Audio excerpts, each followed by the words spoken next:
गणेश जी की कहानी। एक बार भगवान शिव तथा माता पार्वती नर्मदा नदी के किनारे बैठे थे। वहां माता पार्वती ने भगवान शिव से समय व्यतीत करने के लिए चौपड़ खेलने को कहा। शिव चौपड़ खेलने के लिए तैयार हो गए, परंतु इस खेल में हार जीत का फैसला कौन करेगा, यह प्रश्न उनके समक्ष उठा। तो भगवान शिव ने कुछ तिनके एकत्रित कर उसका एक पुतला बनाकर उसकी प्राण प्रतिष्ठा कर दी और पुतले से कहा, बेटा, हम चौपड़ खेलना चाहते हैं, परंतु हमारी हार जीत का फैसला करने वाला कोई नहीं है। इसीलिए तुम बताना कि हम दोनों में से कौन हारा और कौन जीता।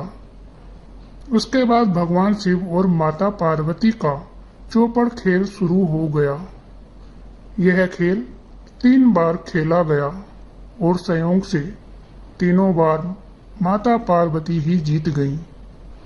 खेल समाप्त होने के बाद बालक से हार जीत का फैसला करने के लिए कहा गया, तो उस बालक ने महादेव को विजयी बताया।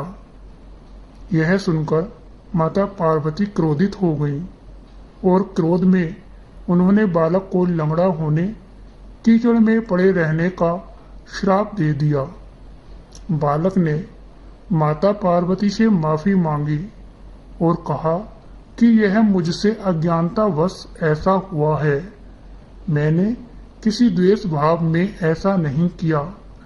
बालक द्वारा क्षमा मांगने पर माता ने कहा, यहाँ गणेश पूजन के लिए नाग कन्याएं आएंगी, उनके कहे अनुसार तुम गणेश व्रत करो, ऐसा करने से तुम मुझे प्राप्त करोगे। यह कहकर माता पार्वती शिव के साथ कैलाश पर्वत पर चली गई। 1 वर्ष के बाद उस स्थान पर नाग कन्याएं आईं। तब नाग कन्याओं से श्री गणेश के व्रत की विधि मालूम करने पर उस बालक ने 21 दिन लगातार गणेश जी का व्रत किया। उसकी श्रद्धा से गणेश जी प्रसन्न हुए। उन्होंने बालक को मनोवांछित फल मांगने के लिए कहा। उस पर उस बालक ने कहा, हे विनायक, मुझ में इतनी शक्ति दीजिए कि मैं अपने पैरों से चलकर अपने माता पिता के साथ कैलाश पर्वत पर पहुंच सकूं और वे यह देखकर प्रसन्न हों। तब बालक को वरदान देकर श्री गणेश अंतर्ध्यान हो गए।